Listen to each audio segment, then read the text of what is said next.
Well, hello and welcome to another LinkedIn Live Q&A where I'm delighted to be joined by Corinne Lewis-Ward, who is the founder and managing director of a company called Powder Butterfly. How are you doing, Corinne? I'm good, thank you. Yeah. How are you? I'm doing very well, and always enjoy talking to you, and always feeling very inspired by the conversations that we have. So today we're going to talk about the superpower of creative businesses. But before we get into that, do you just want to give a brief overview of who you are and what Powder Butterfly is? Yes. So I came from an arts background. So I worked as an artist for many years and then did art commissions for private clients and group shows. And then in 2012, I decided to do something a bit more commercial, and that was Powder Butterfly. And it was kind of born out of my love of the Northeast. So I decided to create a Newcastle Gateshead collection. And I designed a tea towel, which had all the landmarks, and then it had flying angels of the north above them. I designed that in my head as well before I even put pen to paper or started digitally designing it. And that was so successful that the rest of the collection was born, and it's kind of evolved out of that one product. Since then, I've done private commissions for private clients again, corporate gifts, awards, and I supply stockists and supply products online so people can buy my products online. But yeah, I suppose Powder Butterfly is a combination of my arts background, but the new thing that it opened up to me was how things are made. So prior to Powder Butterfly, I might make things myself, but I realized I had a bit of a passion for driving around industrial estates. This is going to sound mad, and looking for suppliers and getting into the factory and finding out how things are made and working with them to create products that are really special. So for example, we produce, there's that word we again, I produce fine bone china, which I get from Stoke-on-Trent, which has a wealth of heritage for British manufacturing in terms. There it is, one of the mugs. Just been drinking tea out of it, yeah. So yeah, that it's got a wealth of heritage of Wedgwood, and you've got Emma Bridgewater out there and people like that. And there are lots of small factories in Stoke that provide different, fine bone china manufacturing. So they're an example of companies that I kind of work with in collaboration. So it feels like it's not just me. When I say we, I'm talking about my suppliers and people like that, because they're an integral part of what I do. And supporting them as British manufacturers is really an integral part of Powder Butterfly and my ethics, I suppose, because I don't want to import goods and have more air miles attached to my products, but I also want to support the local economy, which is really important to me. If we want to protect the skills we have here, more businesses need to do that. So when I find a new supplier that produces the most beautiful products, that's a really exciting day, but a huge amount of work goes into that part of the business.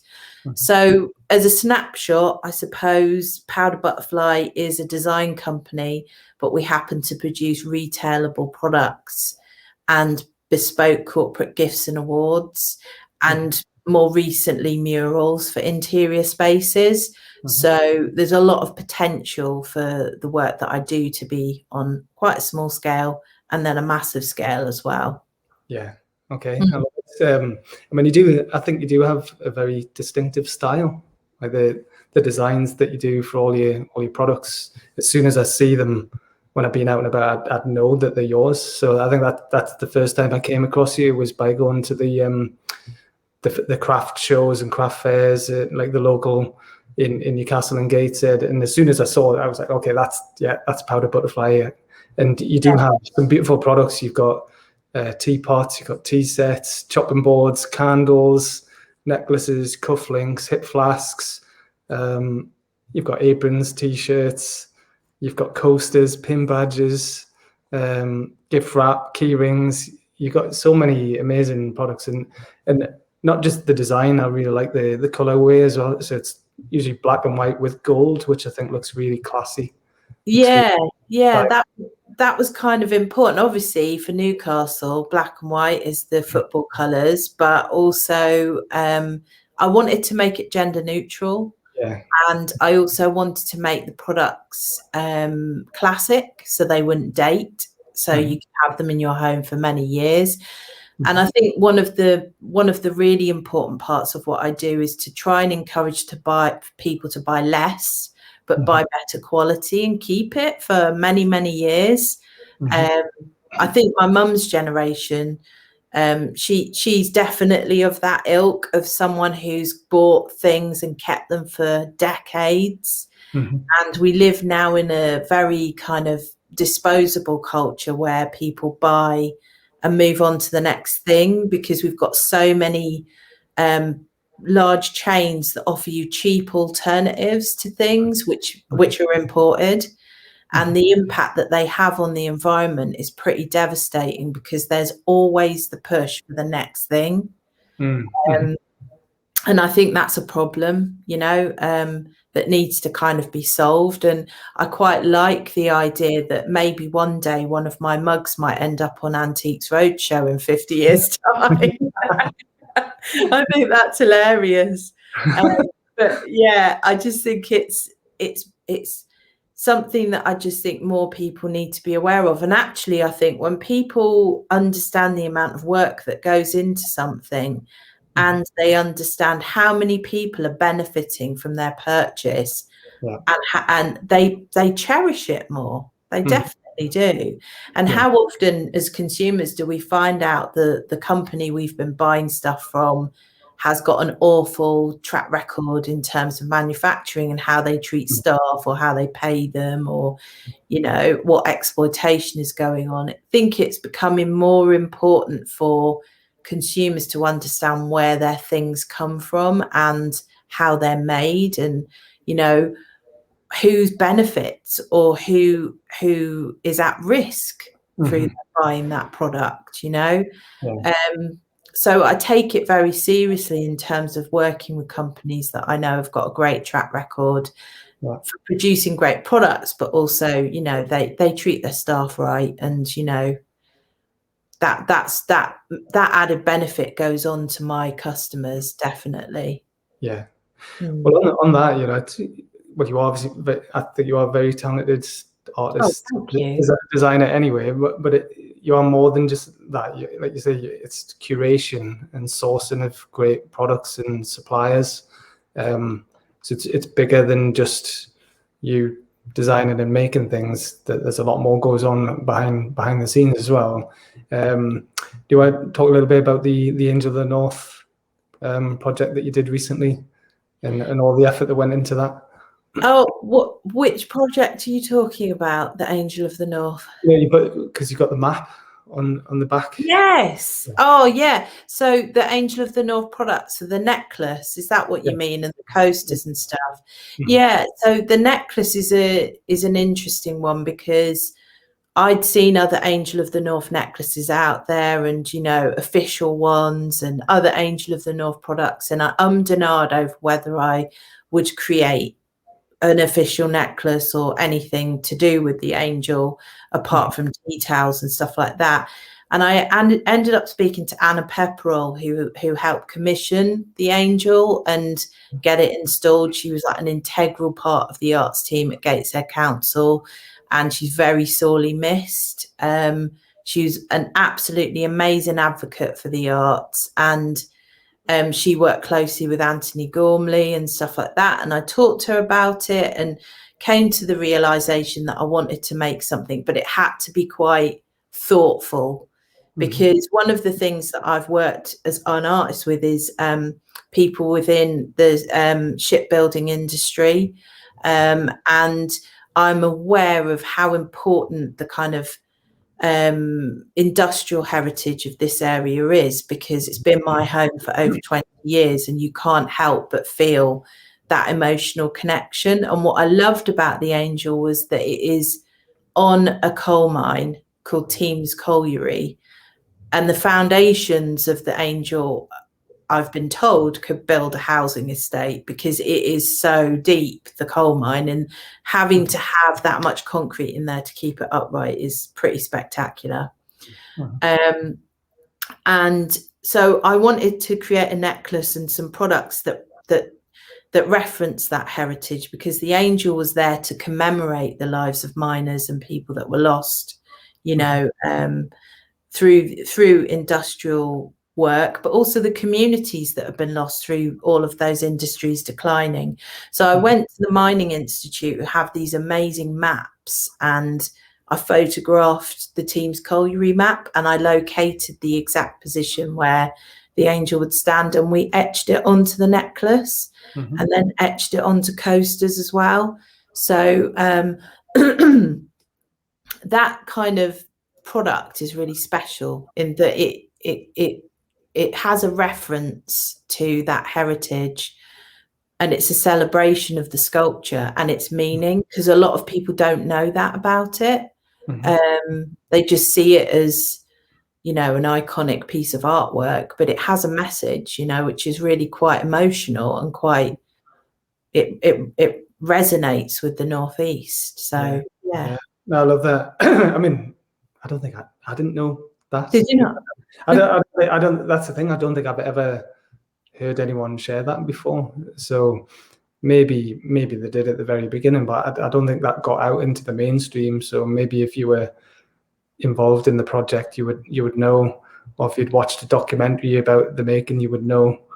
But I still think most of the focus has been on the look of it and kind of maybe the build of it. Like, who was involved? Yes, it was like the local like the skills, local industrial skills, and it wasn't just a Newcastle Gate thing, it was a Northeast thing, wasn't it? All the different people involved in it. And there was a lot of controversy at the time, so a lot of people didn't want it. You know, they thought it was ugly, but now people really love it. But no, I've never heard anyone really explain the deep thinking behind it. So well, isn't that interesting? Because that kind of demonstrates the superpower of creative businesses, especially art-based or culturally based businesses, because we unlock that information and deliver it in a way that it hasn't been before. And I think it's really important to recognize that creative business in many ways is the glue between things. It's the thing that facilitates or opens up or connects people to things, you know. And that's the thing I've realized, you know. You'll get community-based art projects that go on that connect members of the community that might feel dislocated from things, but there are other ways of connecting with community, and I feel passionately that creative business is one way of doing that we're not fully exploring, you know. It really is. Yeah. I think, well, before we went live, we were talking a bit about conversations as well. So maybe it's a conversation starter. Maybe that's the thing. So it's like art and culture. It can instigate conversations and looking a bit deeper into things in a way that like a glossy brochure or a marketing communication or an official communication can't get across, because it has to go through committee, or, you know, has to go through lots of different layers to get sign off. But yeah, I don't know. What do you think? I'm just thinking out loud here. No, I think you're right. I also think that what art is great at, and creativity is great, is emotionally connecting people to things, and that is missing in a lot of places. Like I would argue that, you know, our high streets have become emotionally disconnected from us, really, because they're so generic. You could be anywhere. You could be at home when you go and have a staycation in the UK, because you've got the same streets on every, you know, the same shops on every high street. Yeah. But what makes you feel emotionally connected to a place is when you meet local people that run local businesses. And creativity within local businesses absolutely emotionally connects. I mean, you see small brands having great success online because they emotionally connect to their audience, because people can see who's created this business. They like them, you know, they want to support them. And you can't encourage that emotional connection without some kind of creativity, whether it's creating, you know, killer TikTok videos that you share to, you know, millions of people, or it's, you know, you create some great content on social media that just resonates with people and makes you them feel like you're human, you know. I think a number of the reasons that high street retail is suffering is not just because of online, but it's because consumers want to have that emotional connection. They also want to know where their money's going and what good it's doing, or what impact it's having. And creative businesses are geniuses at unlocking that emotional connection to people, I think. And arts, we were talking about when you go and visit a place, you don't want to take photographs of the local McDonald's, you know. No.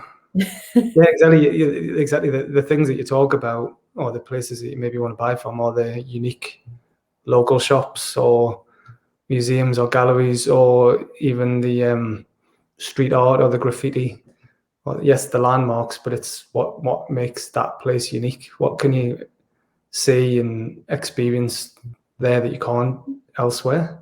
I think sometimes people miss that. You know, not criticizing, but sometimes maybe official people maybe miss that about what makes their local area special. Yeah, I think there's a lot of good talk about supporting independent business. I'm not sure how much of that is put into action. No. There's a lot of conversations around understanding that that's what makes a city or a town or a small high street unique. But whether or not those small businesses are encouraged and supported, you know, through funding and business support and things like that, rate relief, rent relief, small businesses can't compete with massive chains. No. And they don't have the infrastructure to do that. And I think we've talked about York Spark, which is a kick in York, and it's very similar to the Stack, but because it's got kick status, it's much more supportive of the small independents. And it's not just about food and drink, not that the Stack is. I mean, the Stack has some amazing local businesses in there, but there needs to be more of that, in my opinion, across the Northeast. There needs to be not just leisure, not just an opportunity to go and get food and drink, but other businesses like, you know, arts, crafts, you know, independent sort of designers, or, you know, fashion brands, or, you know, if you don't support these different small businesses and nurture them so that they can become the brands of the future and really put your city on the map and become a destination rather than just a generic version of a town centre, then you're missing out, I think, on huge potential. Yeah. And yeah. On that, I talk a bit more about the other countries or other cities. I think some of the other cities I've been to, they're very good at having distinct quarters. Like they'll have the cultural quarter, or I'm thinking of Barcelona, like the Gothic quarter. You know, there's distinct areas, distinct zones that you would visit for different things. Or there might be like the high-end fashion area, or do you know what I mean? I don't think we do that particularly well in this country. It's just kind of, oh, well, that's the city centre, and yes, just I don't know whether it's by design or not, but it's like, yeah, that's the high street, and yeah, you're probably going to have a McDonald's on there. You're probably going to have a Marks and Spencers in H. Not this, like I really like Marks and Spencers, one of the better ones. But do you know what I mean? It's like, okay, but where are the independent, local, exciting, creative, cultural businesses? Where's the zone? Where's the area for that? Yeah. In Newcastle or Sunderland or Gateshead or Durham or York, or I don't know. York's probably quite good at that, I would say. Yeah.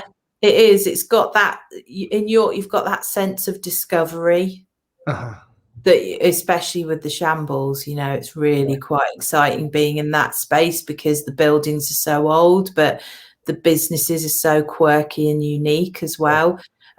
Obviously in Newcastle, you've got the Granger Market, and recently I was at the Inside Melia Hotel for a meeting, and the guy that I met there was new to Newcastle, and he absolutely loves the Granger Market because he feels like it gives him a connection to a place that he's not familiar with. I would argue that another place that is particularly unique and special to Newcastle is the Eusebourne. Having been here for 20 years, I've seen it develop from, you know, a few people in a studio, Lime Street studio, to an absolutely buzzing community space where you've got music studios, and my daughter and her band record at a music studio down there. You've got obviously places to eat. You've got a Michelin star restaurant down there, the Cook House, which we ate at yesterday. You've got Lime Street Studios, which has open studios 4 times a year. You've got galleries, you've got artist spaces, you've got all sorts of small independent businesses there.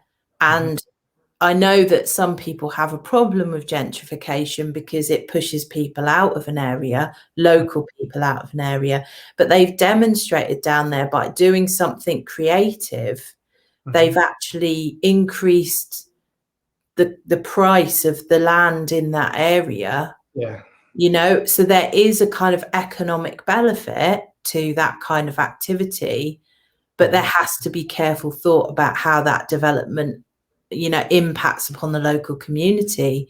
But it's an absolute demonstration of many different creative kind of activities coming together to create a central space for creative business, having a direct effect on economy.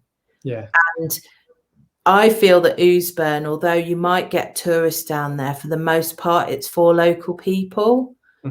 But I think that kind of thing is great for local people because it creates that community cohesion. But wouldn't it be great if you could do more of that on high streets, you know? So that, you know, you've got people of completely mixed age range going into an artisan bakery and buying something and having a chat on, because I think that's the thing, is a lot of elderly people now miss out on that emotional connection to business because it's high street chains. And really, high street chains want to get you through that till as quick as they can and on to the next customer.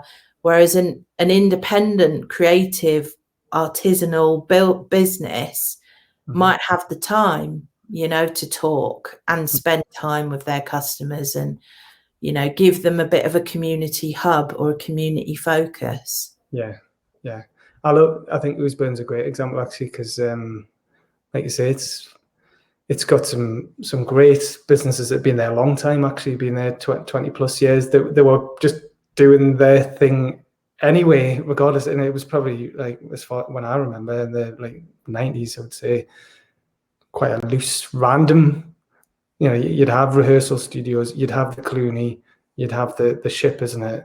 And then you'd have a sprinkling of other things. But it's only quite recently that you've got things like 7 Stories moving in there. Well, that's probably been there 10, 15 years now, I think. But I still think of it as new. But then you've got the gaps have been filled in by some exciting new businesses like the Cook House, and then what's the one? I can't remember off the top. The one next to it with the pottery. Oh, the Kiln. Kiln, yeah, that's a lovely place. Yeah. Then, but the graffiti as well there as well. To me, like, some people might not like graffiti, but the graffiti there is really artistic. So I love going down there. It's not criticism of what's going on there. The only slight criticism is it doesn't feel that easy to get to. So I think a lot of people miss out. Absolutely. If you didn't know it was there, that's why I'm saying it feels like less of a tourist kind of place and more for local people. And that's the thing, is that every city has a hidden creative scene that people don't know about. And I think that the thing that's exciting about Oosburn, though, is it's part of the late shows. But believe it or not, so many people don't know about the late shows. But that is, again, something that people, it would be happening next month if it was a normal year, but I've got a feeling it probably won't happen until next year. But it's where all the cultural venues in Newcastle and Gateshead open up, so you can go and visit them late, and they have workshops and activities and entertainment on. And Lime Street Studios opens for late shows, and Lime Street again is just an absolute rabbit warren of studios with amazing artists, composers, furniture designers. I'm sure there's a sound studio in there as well. There's all sorts of amazing creatives in there that you can access during that event. And it's so exciting, the late shows. It really is good fun. Yeah, it's really good. Well, the late shows, in the past, the late shows would always take place on the weekend straight after Newcastle Startup Week. So we would, on the final day, like we'd have our like closing party, after party, and then some of us would go to the late shows afterwards, right? Perfect. But last year, for the first time, it was going to be the weekend immediately before Newcastle Startup Week. So I was actually talking to Sophia at TWAM, Tiny Way Archives and Museums. The idea was we were going to work in partnership. So we were going to use, Newcastle Startup Week was a partner for the late shows because TWAM organises it. And the idea was we were going to use the late shows as a lead in to Newcastle Startup Week. So we're going to encourage people, maybe from out of town or even local, to go to the late shows first, use that as their reason to come here, and then stick around for 1 or 2 days afterwards into the Newcastle Startup Week event. So they could and we would cross promote between the two of us. So that was the plan last year, and obviously we couldn't do it because of COVID. But I'm sure we'll do it again. Yeah, I hope so. Yeah, I'm sure it'll happen. 2022 is going to be the year for all of these things. I think so. Yeah. So just quickly, I'll talk about like a really good example, I think, of where they do this one. Berlin. Have you been to Berlin? I haven't, but I'd love to go. I mean, Berlin, obviously. I mean, the history behind Berlin, but it's got everything. But it does feel like anything's possible there, and they do have a history of being a place of attracting artists and designers and creatives and musicians, and people going there to find themselves, or to instigate new movements and things like that. But one thing I really like about Berlin is it's really clear that the local government, the local council, and the national government, which is based there, they understand that and they embrace that and they celebrate that. So they use that underground, a lot of the underground counterculture, they use that as a selling point for the city. They're not trying to sweep it under the carpet and pretend it doesn't happen. They're actually celebrating that at every opportunity. Everywhere you go, official government or local council Amazing messaging is celebrating that as a reason to be in Berlin in a way I've not seen anywhere else. And the streets are just filled with amazing wall murals, street art, graffiti. It's not just hidden away in one area. It's everywhere. It's the main streets everywhere, and it's just part of what makes Berlin such an amazing place to go. So as soon as you can, I definitely think you should go to Berlin. Oh yeah, that's on the list. I think what you hit on there is really interesting, because traditionally in this country, when we think of creative business, we think of digital app builders, design, digital design, gaming. We think of those businesses that can attract huge investment, and they might or might not be successful, but they've got the potential to work with, big corporates, generate huge amounts of money. But I think in that banner of creative business, we're absolutely missing out on a really important and lucrative part of the sector, which is food makers, artists, designers, mural painters, sculptors, whatever it might be. And a lot of artists don't like being called a business, but if they're selling anything, they potentially are. you know, if they're Yeah. making a living from it. And I think by missing out on those kinds of businesses, you're missing a trick. I mean, I don't know if anyone else has seen this, but on Instagram, one small business that has blown up is the Chocolate Smiths, who are based in, I think it's North Shields, or it might be South Shields, but I think it's North Shields. And Joe Wicks bought their chocolate because he loved their social media account, and they were at about 50,000 followers when he started buying their chocolate, and then he promoted them on his Instagram account, and they've gone from 50,000 followers to at this point 158,000 followers. And the interesting thing about that is that they hand make their chocolate. You know, they have machines that temper it, but everything is kind of hand poured into molds, and you know, it takes a lot of time, and their chocolate is not cheap, it's quite expensive. They're overwhelmed with business now. So they've shown people how many visitors they might have on their Shopify website when they launch more of their chocolate. And it's like 8,000 people. And then it's sold within 20 minutes. James from Lines Behind, who's a famous kind of artist in the Northeast, he creates like Northeast themed gifts, and he did a Geordie chocolate bar for them. The other day, yeah, and it sold in 20 minutes, you know. And that just goes to show that there is a market out there of people who want to buy unique things. They're not price sensitive, so they're happy to buy a chocolate bar for £5 if they know that it's going to be good, and it's a small business and it's local, and it's, you know, they just love the concept of the product. And that just goes to show that's the power of a very small brand, you know. And they, since Joe Wicks has done that, they've employed at least 3 more people. And I was having a live with Suzanne from Stace Cafe. Now, cafes have been massively affected by COVID, and she was talking about some of the measures they had to put in place, but she's coming out of a lockdown year and they've had to employ 4 new staff. And that wouldn't happen without local communities understanding the importance of those small businesses and feeling emotionally connected to them. And I think those businesses potentially get overlooked in favour of kind of the big heavy hitters in creative industry that are more digital and tech based. And people forget that these are other businesses are providing platforms for people like myself to sell stock, or they're providing real jobs for real people, you know, that live in the local community.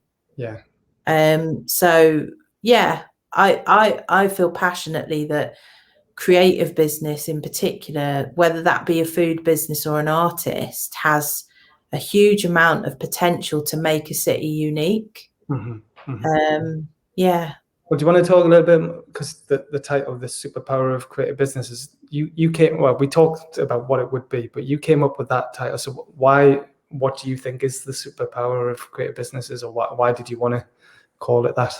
Yeah, I think it's because as an artist, I've worked with a wide variety of people, from young carers to retired shipbuilders. You know, it couldn't be more diverse. I've worked with people who are going through rehab, and I've worked in care homes.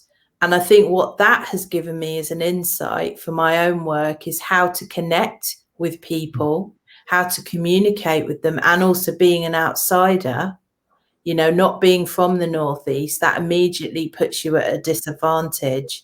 And I think the superpower within that is understanding how to emotionally connect with people, how to get them on board, how to work with them in a way that is compassionate and thoughtful. And creativity is a vehicle to be able to do that with wide groups of people. And the major superpower of creative business is to connect communities and bring them back together. We've had so many divisive things going on in society. And for me, that is an absolute superpower, being able to bring people together in a really special way. One of the things I talked to you about was cultural venues and how they've struggled. And I think that there's a huge amount of potential to work with people like myself who have worked within the arts and communities, but also now have pivoted what they do and created products that people love as well. Combining those two things together allows cultural venues to diversify their income and reach new audiences. And that kind of gives you an example of how someone could, you know, create things that the public want. Does that answer the question? Yes, I think there's someone in the door. Yeah, it's my daughter at the door, so I'm hoping my husband's going to come and answer that. Sorry. He always leaves his key in the door, which means people can't get in. He's not coming. I might have to go and answer it. Do you want to go and answer? Okay, come back. So I'll just give her a few seconds before she comes back. I'm back. There you go. Good. I was just about to ad-lib there and just ramble on. Yeah, and that's like Zoom calls, isn't it? When you're in the middle of a Zoom meeting and someone knocks on the door and you have to go and dash off. No, I think it did. I think it did answer it. You know, I think, you know, maybe creative businesses don't realize just what they do have, those superpowers. They do have those abilities. I'm just thinking out loud here. I think sometimes when you're creative, you're waiting for someone else to pick you or choose you and say that you're good enough to do something. So then that maybe puts you at a disadvantage, or like the balance of power is not there, sort of thing. So you maybe don't. That makes you more likely to doubt yourself and your abilities. But actually, like even the chocolate smiths that you're talking about and some of the other ones, like them just doing what they do and just putting stuff out there because they want to and because it's authentic to them, and you know, and it lands somehow. It's not. They're not giving it too much thought. They're just doing it because it comes natural to them, and then it resonates with people, and that's when they get the success. Instead of trying to game the system, or you know, trying to worrying too much about the metrics, or kind of. Do you know what I mean? Does that make sense? Definitely. Yeah, it's kind of I suppose, creative business, when we're talking not necessarily about tech, is that heart and soul that's within the business that people respond to. And that's the magic of it. And I think a lot of people, you know, we're bombarded by bad news, aren't we? So it's nice to be able to connect with a creative business that makes you feel that there's possibilities, that there's other ways of looking at the world, or there's a new perspective. And when you buy products from those businesses, they become representative of that hopefulness, you know, that potential for change, or, you know, that new perspective. And I think that there's so many things that go overlooked. And I agree with you when you say that some I definitely suffered from a crisis of confidence myself, and you know, it's taken me years to get to a point to know how good I am at something and where my skills lie and where I'm not so good at certain things, so I can really niche my clients and my audience to say, I can do that for you. And all too often, especially being within the arts, there's a very small pie or a small pot of funding, and everybody's trying to get it. And for me, I started Powder Butterfly, so I didn't have to tick anyone else's boxes anymore. And I didn't have to fulfill anyone's agenda, because there's no such thing as free money. When you get a grant, there is a list of criteria that you have to fulfill.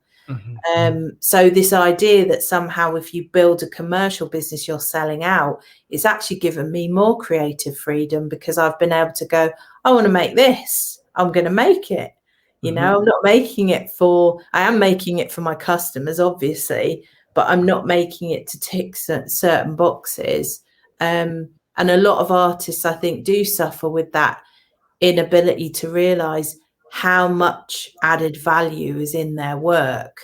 So they might think I'm a painter, you know, but they don't understand the impact that their work has on people when they look at it, because they're very close to it and potentially don't understand, but people can find it soothing, inspirational, or want to purchase it, but also potentially share it with people because it's beautiful.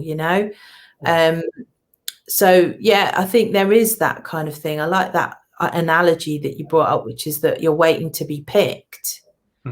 And a lot of creatives don't realize that they just need to show, because people want to see. They want to see creativity and more of it, even if it isn't really an agenda for government. Even if government doesn't value it, it brings people together. I mean, you look at the music industry, and it's a creative industry, and how much it's suffered over lockdown and live events, but it really brings people together. You can have completely different opinions on politics, but music is something that could bring you together. Yeah, music totally. Well, it is. It always unites people, doesn't it? But it goes back to that emotion. You can music, art, creativity, culture. It can make you smile. It can make you laugh. It can make you sad. It can bring you together and start a conversation in a way that other certain products can't and never will. Like, there's certain products that are just quite bland and functional, and but yeah, it's. I mean, even your teacup. Every time I look at your teacup, I smile.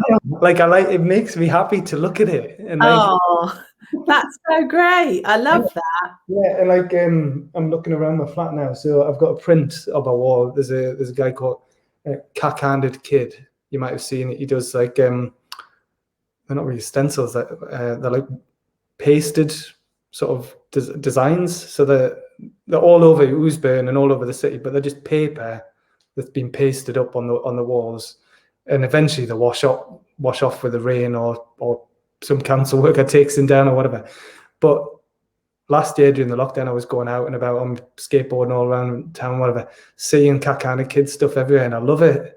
And then so I bought some of his artwork because of that. So he was just him and others just keep putting their stuff out there, and eventually they'll find their audience if they keep putting it out there. So I think that's the key thing, is to keep putting your stuff out there, and eventually you will find your audience, and not holding it back and being afraid or waiting for somebody to find you. So you just got to keep stepping up to the plate and putting yourself out there. Yeah, there's so much noise out there digitally as well. If people don't respond immediately, don't be demoralized, because they say it takes something like 30 touch points for someone to buy something from a brand or someone now. And I think that it's really important, like you say, to keep sharing and showing people what you can do. And I love that, because we collect objects and prints and have them in our home more now than ever, because we've spent so much time at home, and they become a form of comfort, don't they? When you surround yourself with things that make you feel lighter, happier, more comfortable. Like if you've had a hard day, so once we start going back to work, if you've had a hard day at work, you come home, your home is your sanctuary. So you surround yourself with things that make you feel good, and the vast majority of things that you're probably going to have in your home have some creative element. Every piece of furniture you own will have had some sort of designer or some sort of creative involved in creating that piece of furniture. It doesn't really matter where it's from. Everything has creativity. Creativity touches almost everything that we do. And having a son who's into maths and art is just an absolute joy, because I know he's going to have a great time. He's talking about engineering or architecture. I don't know whether or not he'll go into that, but what an amazing combination of subjects to love. I'm fully creative. I've not got a maths brain at all. But I love that he has. It's just wonderful. Yeah. My son, he's very creative, but he's also very, I think he's got an engineer's brain as well. So he's got a bit of both. So that's good. If you encourage your son, there's Yeah. a lot of options there, hasn't he? Yeah, definitely, definitely. But I mean, you just hope that his future is one of governments taking serious the creative industry, creative business, and understanding the positive impact it can have on communities and how important it is to develop that, nurture it, and provide space for spaces like Oosburn to happen again. Yeah. It's weird, isn't it? Because it goes through phases. Like I've been involved in local enterprise agencies, youth enterprise schemes, business support organisations for most of my career, like 15 odd years, and involved in lots of council conversations, local authority conversations, regional government, national government, right?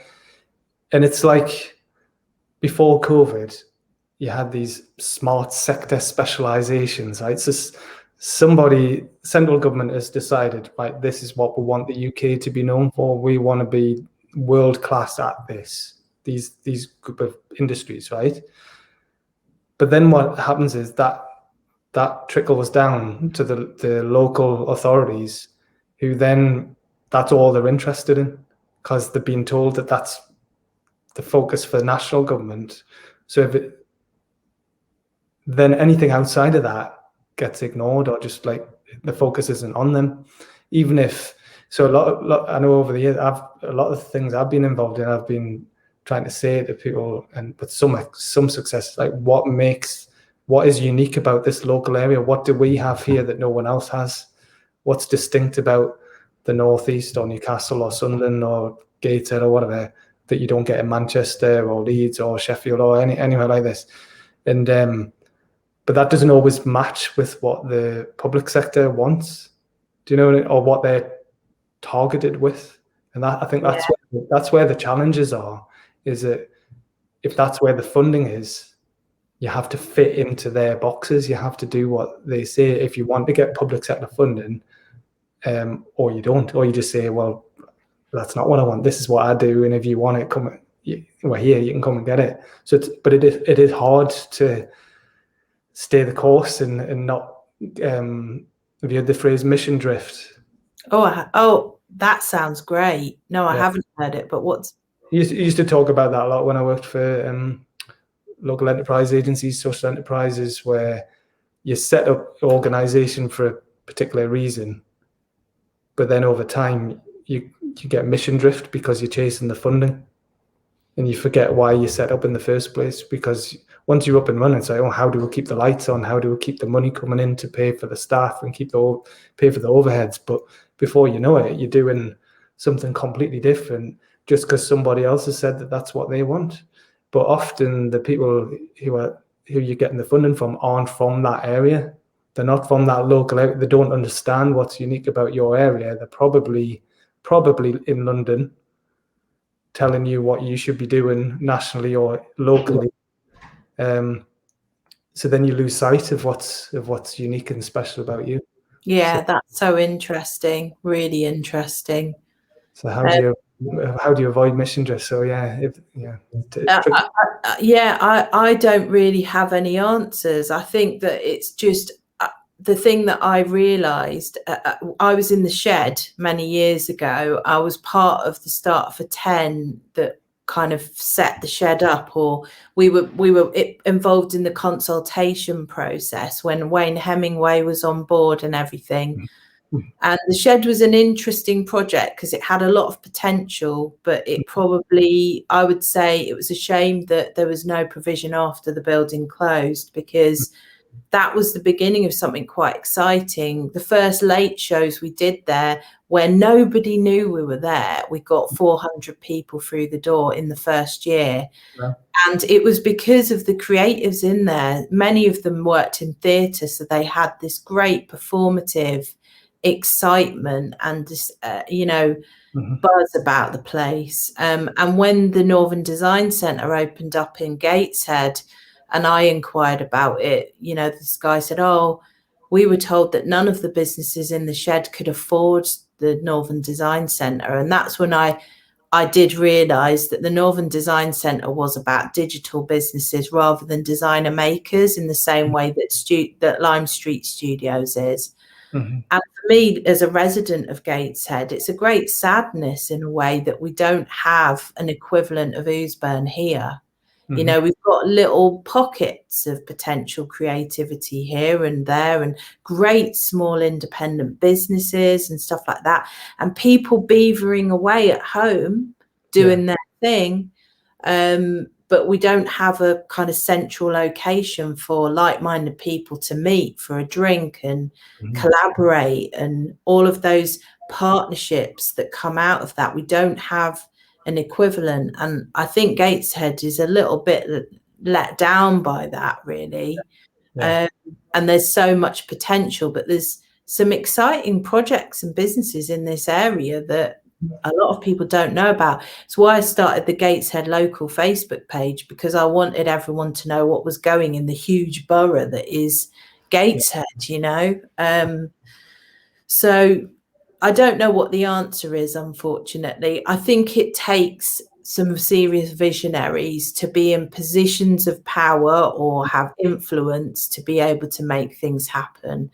That's how I've sort of seen it work before. And what creatives are, another superpower that creatives have, is that they are pretty ingenious at creating things out of very little. That then can get exploited, you know, because they've got great talents that can be exploited, and they don't necessarily get a fair wage for what they do. But if you gave a lot of very kind of focused creative people an empty space, they could turn it into something pretty special. You know? But they do, I think they do need the support and infrastructure to make it worth their while if they're not getting paid to do it, you know, ultimately. I think we talked about it the other day. There's a really good video, or there's a guy called Brad Feld based in Colorado. He's like an entrepreneur investor guy, but he talks about, he's mostly talking about startup communities, but it could be applied to artistic communities as well. But he talks about leaders and feeders. He says that the leaders are the entrepreneurs or the creatives. They're the ones, the pioneers that are making things happen. And the feeders are the public sector, the councils, the professional services, the funders. And they shouldn't see themselves as the leaders of this. They should be the one. They should realize that they're the facilitators. Their role is to remove the barriers and make it easier for the creatives and the entrepreneurs to do what they're best at. And to support them. But it shouldn't be the other way around. They shouldn't see it as their job to instigate things. So that's like that leaders and feeders. I mean, sometimes you can have instigators within the public sector and the positions of power, but their role is to support and bring out the best and remove the barriers and find a way to get the funding to support those.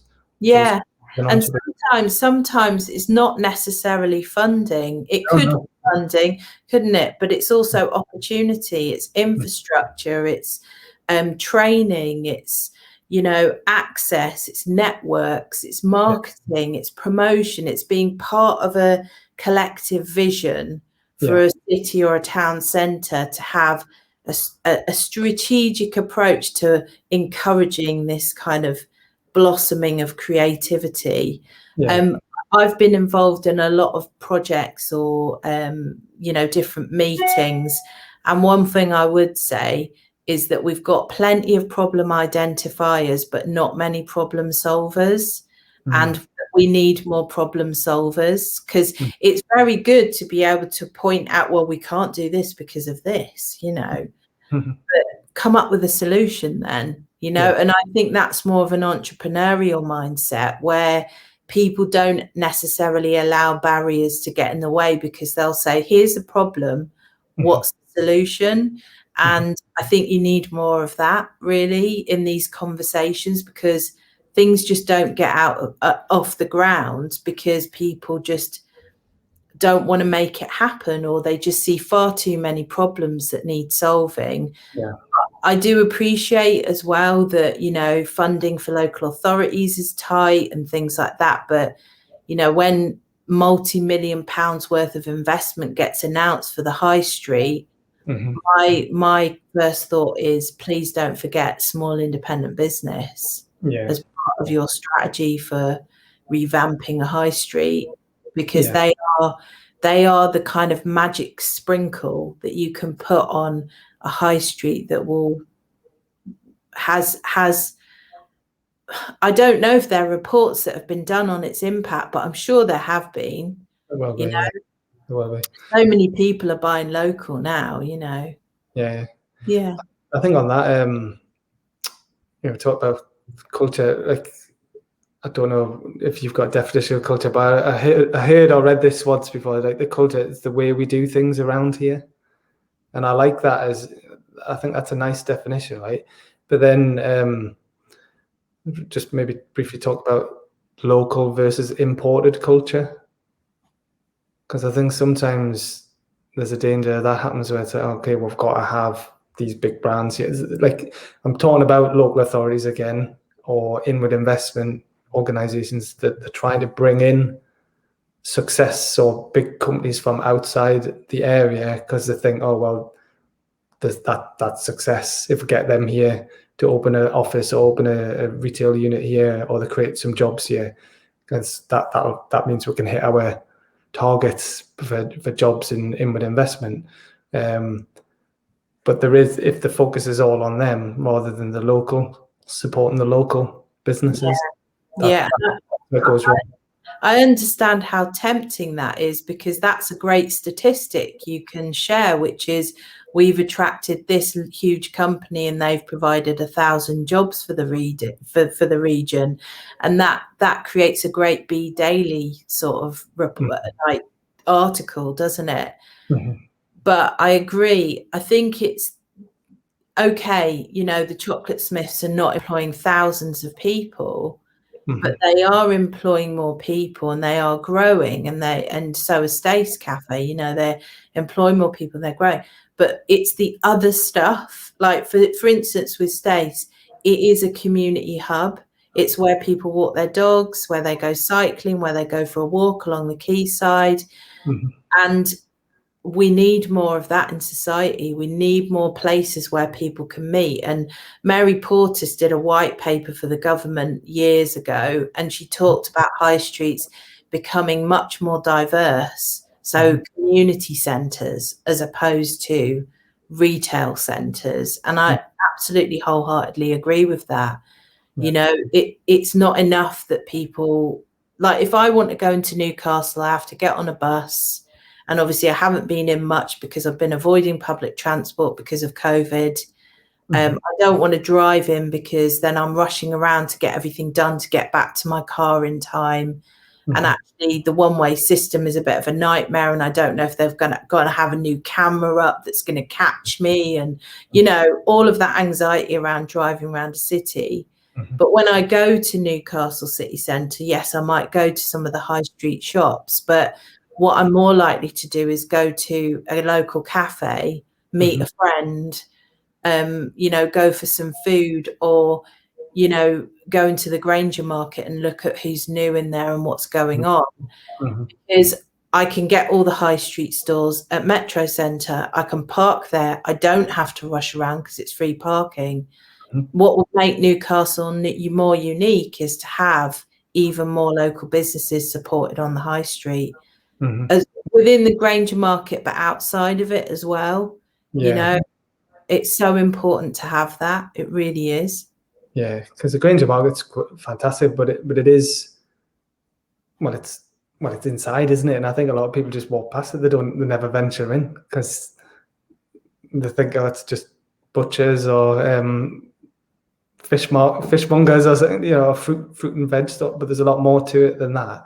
And sometimes when you have the markets, like the German market or whatever, they're right outside the Granger Market, so all the footfall's there. That's not going into Granger.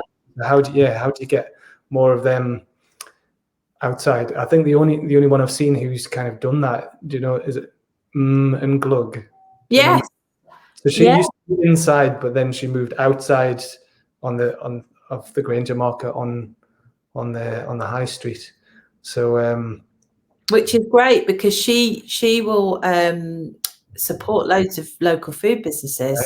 and So I think one of the main reasons, I might be wrong here, I think one of the main reasons she did that was because she wanted to open on a Sunday, and all the others didn't want to be open on a Sunday.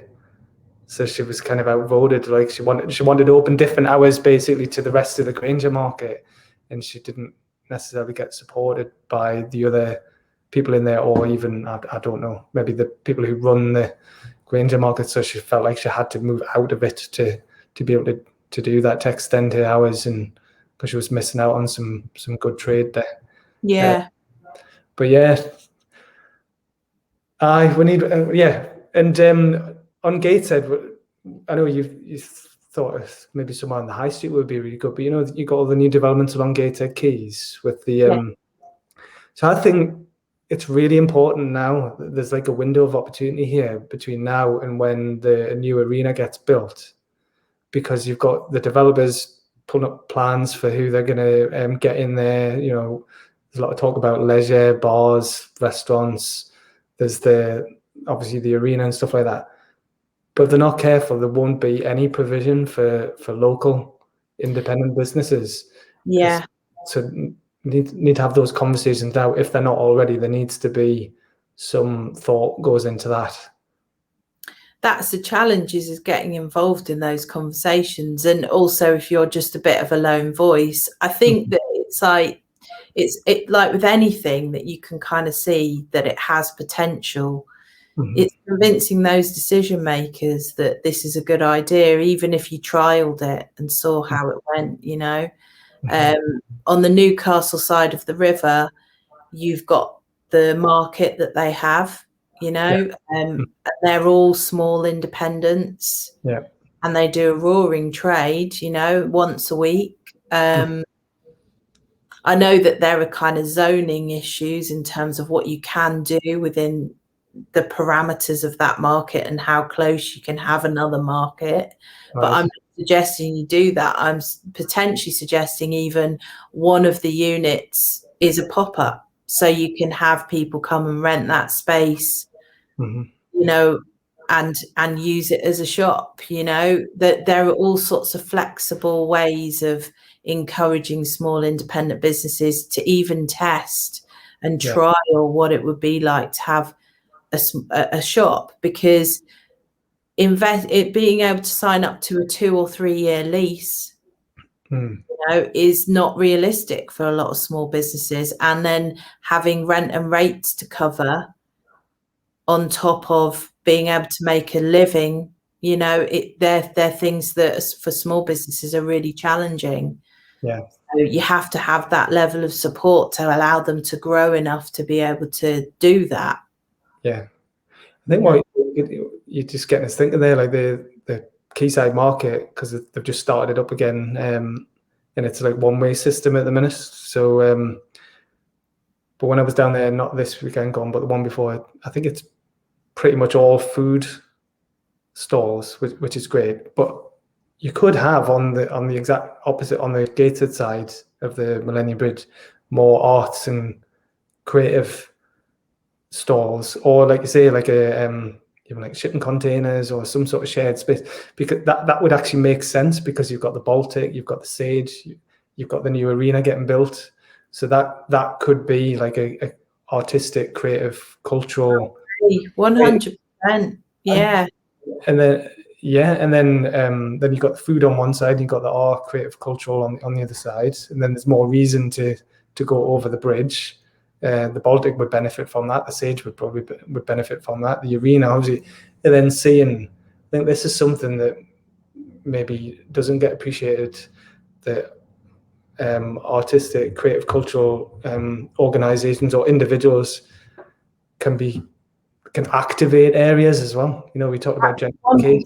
Yeah, they're like I say, the great connectors, and you've got shipping container space for River Brew. you know, down that end. And I know that some people have an issue with meanwhile spaces, but I think it has its place, you know, because it's the excitement of something not being there permanently that people want to take advantage of it while it's there. You know, there's that consumers are bombarded by choice. And sometimes they need to be encouraged to take advantage of something while it's there rather than think it's going to be there forever. Because that's the thing. I think a lot of consumers, you know, it's kind of like support it or lose it, you know, because there's a lot of things in this country that just disappear because people are distracted by the big retail giants, or, you know, they're just, that's where all their money goes because it's a bit of a safe bet, you know. But if we want more diversity on the high street and we want more creativity that will help bring communities together, we have to support it. We have to actively go out there and make a conscious decision to say, if I'm buying gifts for people, I'm buying things for people, 10 or 15 or 50 quid of what I normally spend will go to small businesses. And just say, right, that's what I'm spending with them, you know.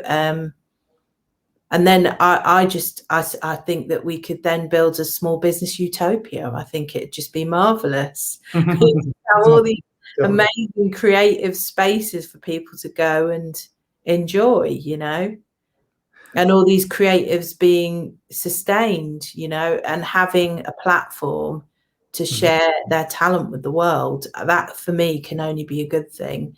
And once the people that make decisions realize the power of creativity and creative business, the world will be a better place. Yeah. We need to get you involved. You can be the local Northeast Mary Portis. You can. I think Anne English has that role. I've already called Anne well, of the North. I will step on her toes. Well, you know, you and Anne together. Wow. Yes. Working on this. I mean, the credentials there, but just think, you know, because I live just up from the quayside. So I'm regularly doing that route. You know, I'm going around, I'm going along the Newcastle side, I'm going over the Millennium Bridge, and then I'm coming back along. But it's a bit disjointed. You know, you got the Baltic and you got the Sage Gate, then you got nothing until by the River Brew Company, and then you got the Swing Bridge. But there could be something nice along there in between. I think that's our next job. We should try and make that happen. I think we should, shouldn't we? That should definitely be on the list. All right. I agree 100%. Okay. Cool. Right. So what's next for you then, Corinne? What are you working on right now? So at the minute, I am working on a private commission for someone who's receiving an OBE, which I'm very excited about. Can't share who it is or anything because it's a bit sensitive, but I'm excited to work on that. And I'm also working on some gifts and awards for Newcastle University. I'm not sure how much I can reveal about that really. But yeah, working on that and just designing a few new products and expanding my prints, because I think you need one of my prints on your wall, Paul, don't you really? I do. I tell you, I think Darlington's the next hot place for you to focus on. You think? Yeah. You know, like the Treasury are opening an office in Darlington. Okay. There's a lot of inward investment happening in Tees Valley and Darlington, right? So basically Darlington is now it's always been seen as the gateway to the Northeast. Yeah. But in the next 12 months or so, Darlington's going to be the place to be. So maybe if you do something, and Darlington has got some nice little shops there. Yeah. So maybe I'll something. have to look at that one, definitely. Range for Darlington could be the next thing for you. Yeah. Also, I should mention that I have designed a coffee cup for Stace Cafe. Oh, well, okay. So they've commissioned 4 designer stroke artists to create 4 coffee cups that they want to share with their customers. and which is just really exciting. And then Love of the North commissioned me to produce a t-shirt design, so that will be coming out soon as well.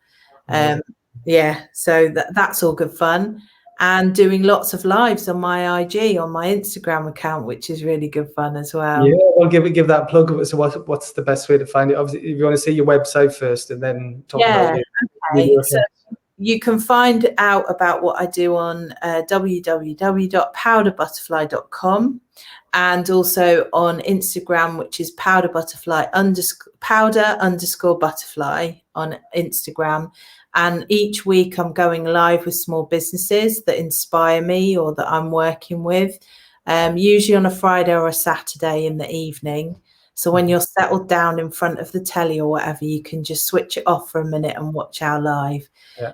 And it's just to give people a bit of insight into these small companies that are doing great things, because they need the platform, but also I just love what they're doing. Yeah. And mainstream consumers probably wouldn't be aware that they even exist. So it's exciting to be able to share that with people. Yeah. I love that you're doing that, because it's you do that very well. You know, you don't, obviously you've got your own business, and you're very, I've said before, you're very talented, artistic and designer, got some amazing products, but you don't just talk about yourself. You do use your platform to talk about others who maybe don't have an audience or aren't as savvy as you are. And that, just last year, I'll say on that, your knowledge of digital marketing and social media is brilliant. Like I'm always learning from you about how to use social media in a different way, because even though my background is marketing and social media, I'm not as up on some of the latest things as you are, because I'm not using them the way you are. So yeah, you are excellent. You're very good at all of that. You do it really, really well. And thank you. It's the creative part that I really enjoy. And I have to say, TikTok, wow, I love it. TikTok is just phenomenal. Still haven't done it. I was on it just because my kids wanted to use it, and then I came off it, and then I've just gone back on it, but I haven't posted anything on it yet. I think I've got 2 followers, but I haven't. I don't know what I'm doing. You can. I'll give you a tutorial. It's that easy. You know what? I tell you what I found on TikTok, because the great thing about TikTok is it is a platform for creativity and learning. And this guy was on the other day, and this is linked to creativity, and he said that the color ochre in the palette is really significant, because it was used over 300,000 years ago by the first humans, and they would paint ochre on their bodies, and it actually changed them evolutionarily so that they learned to speak and have social cohesion. So he said, we think we make art, but art actually made us the way we are now. And I found that so profoundly interesting, that our creativity as humans changed our biological makeup. Yeah. Isn't that fact? Yeah, I did see you share that, and I did see some of it. I think that still happens, you know. I think art and culture changes us, and I've every time you experience it, you changed a little bit. So every movie you watch, every song you hear, even the books, I think you are what you read. Yes. So you become what you read. Yes. So like, what's the phrase? You are what you eat. And you know what I'm reading at the minute? Michelle Obama's Becoming. So it's just, it's a phenomenal book. It's phenomenal. Yeah, you are what you eat, but I think you become what you read. You do. And it's inspirational for, you know, anyone who wants to have social impact should read that book. It's pretty amazing. Yeah. Creativity is food for the soul, definitely. And it helps us on so many levels. It's just that, you know, for the kind of people who are filled with logic and statistics, it doesn't speak to them, unfortunately, and they're the ones that tend to make the decisions. But so many people that have used creativity, been touched by creativity, understand its value and its benefit. And I'm hoping that we can bring it back with a great deal of force and help all of our social challenges heal a bit, because I think that it's definitely the antidote to a lot of problems that we've been having. I think so. Yeah, it's definitely the closest form of magic I can think of. Yes, yeah, definitely. I love that. Right. Okay. We'll leave it there then. So thank you very much, Corinne. Always enjoy talking to you. So I'm going to end it there. Thank you very much. All right. Take care. See ya.